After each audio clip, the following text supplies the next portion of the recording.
Refraction through a glass slab. Refraction through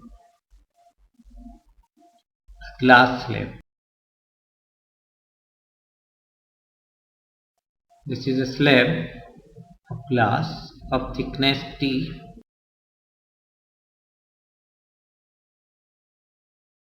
Normal.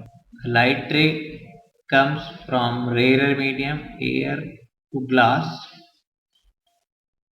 tilted towards the normal, and again in air it goes far away from the normal.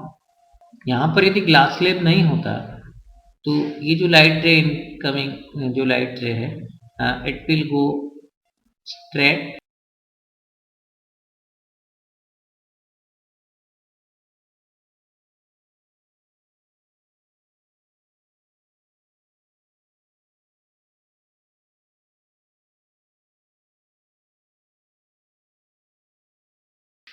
This is the direction of transmitted ray after refraction, and both are parallel to each other. The direction of incident ray and direction of transmitted ray is same.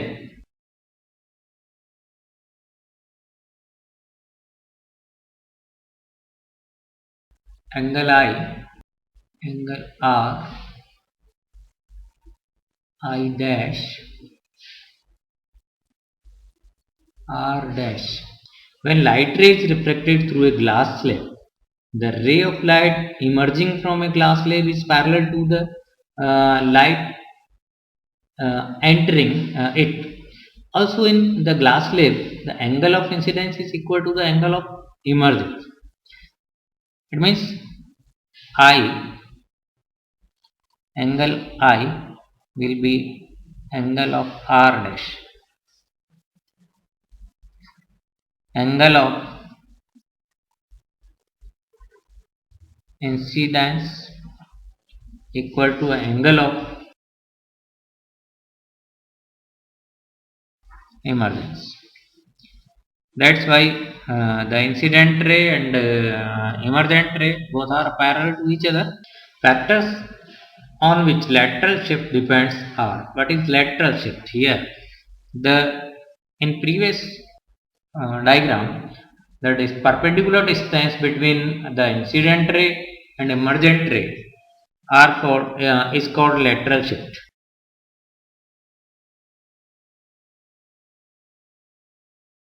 In the refraction through a glass slab,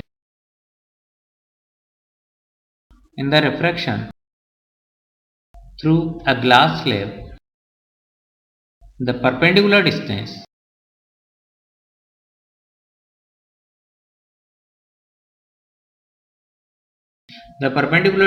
between incident ray and emergent ray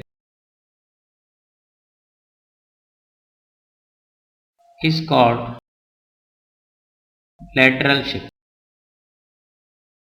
The lateral shift depends on, next topic is factors affecting the lateral shift.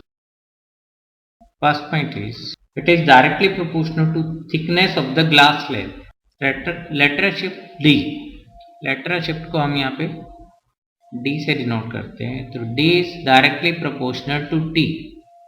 It means T is thickness of the glass. It is directly proportional to angle of incidence. D is directly proportional to angle I. Third point is, lateral shift D is directly proportional to the refractive index of glass slab, mu glass, mu G. And fourth point is, it is inversely proportional to the wavelength of incidence light.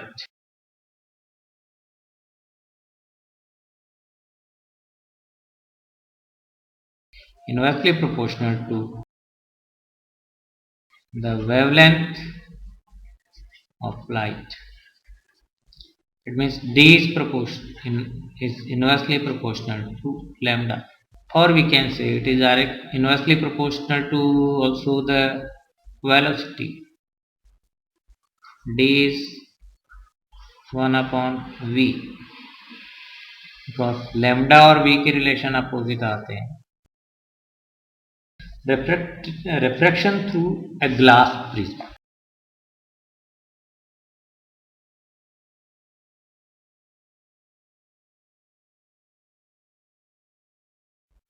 When a white light comes on the surface of the glass prism, it divides into the 7 constituent colors. White light जो है वो 7 basic colour से मिलकर बनती है. तो जब हम किसी भी व्हाइट लाइट को किसी प्रिज्म पर डालते हैं, प्रिज्म पर इंसिडेंट करते हैं, तो it divides into 7 basic colours.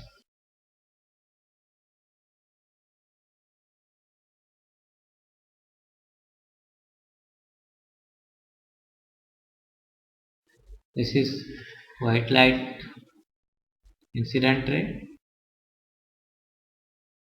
It divides into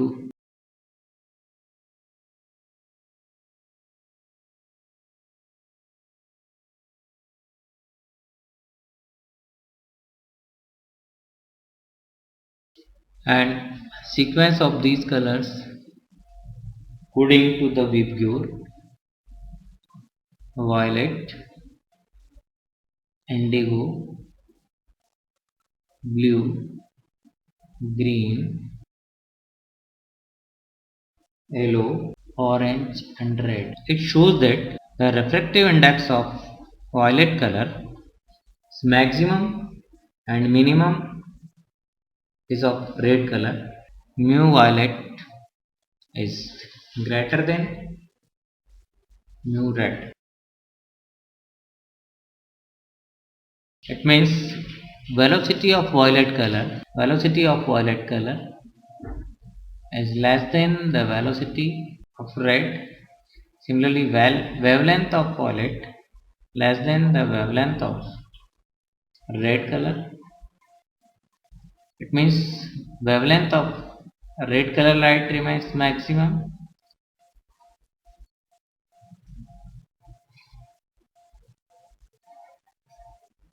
Angle of deviation in the prism. The angle between incident ray and emergent ray is called angle of deviation. Angle between incident ray and emergent ray is called angle of deviation. For example हम यहाँ पर एक monochromatic रे को consider करते हैं. Monochromatic means कि कोई सिंगल कलर की लाइट है, जैसे हम कोई रेड कलर या येलो कलर या कोई भी एक कलर की लाइट हम कंसिडर कर सकते हैं.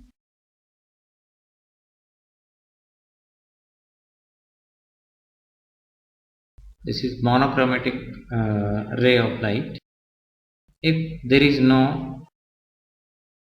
prism is placed here, then it will go straight. Due to the prism यहाँ पर रिफ्रैक्शन होगा एंड फाइनली ये डाउनवर्ड ड्रिफ्ट होती है.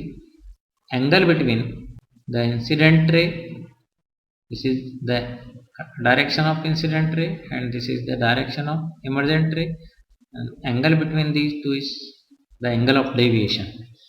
So here delta is called angle of deviation. Now come to the next topic, real and apparent depth.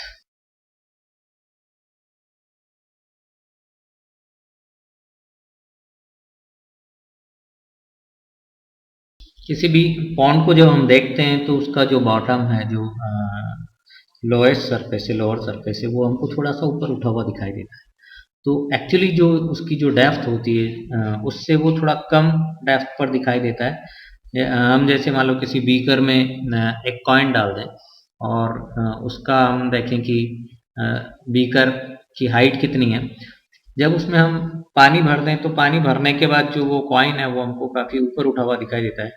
तो जो apparent depth है after filling the water in the beaker is less in comparison to the actual depth, and this give the refractive index of the medium.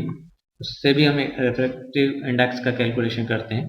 Diagram से इसको हम समझ सकते हैं कि इसका जो कॉइन है वो हमको क्यों ऊपर उठा हुआ दिखाई देता है, किस तरीके से लाइट रे टिल्ट होती है ड्यू टू द रिफ्रैक्शन।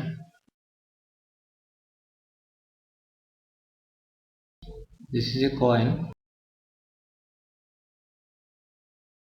तो कॉइन से जो रेज आ रही है, जो जो परपेंडिकुलर रे होगी वो विदाउट टिल्टेशन बाहर चली जाएगी।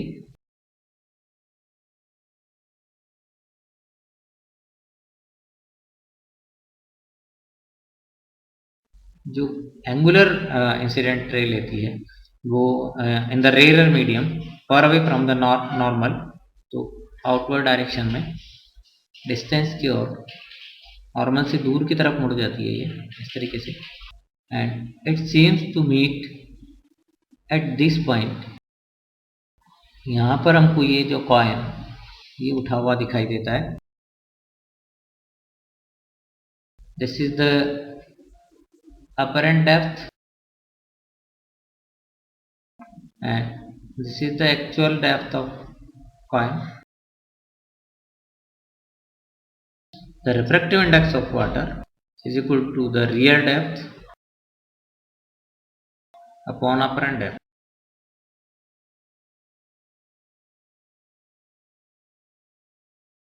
The height through which an object appears to be raised in a denser medium is called normal shift. The normal shift equal to the real depth minus apparent depth. What is normal shift?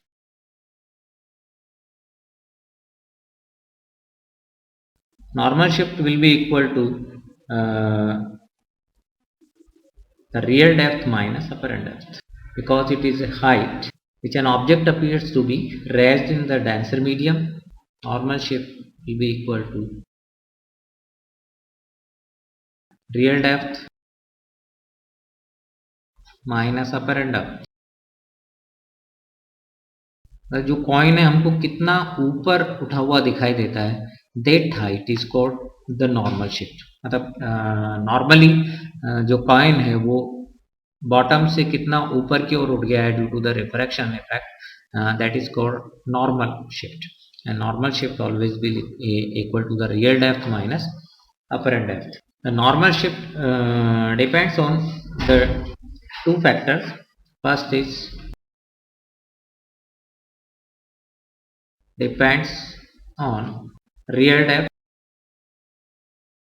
कितनी गहराई पर वो coin है उस पर depend करेगा। Real depth और thickness of the medium एक ही बात है।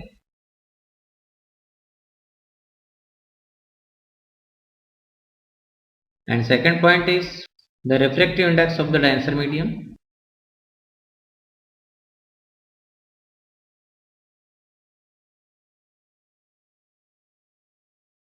If mu is greater, d is also greater.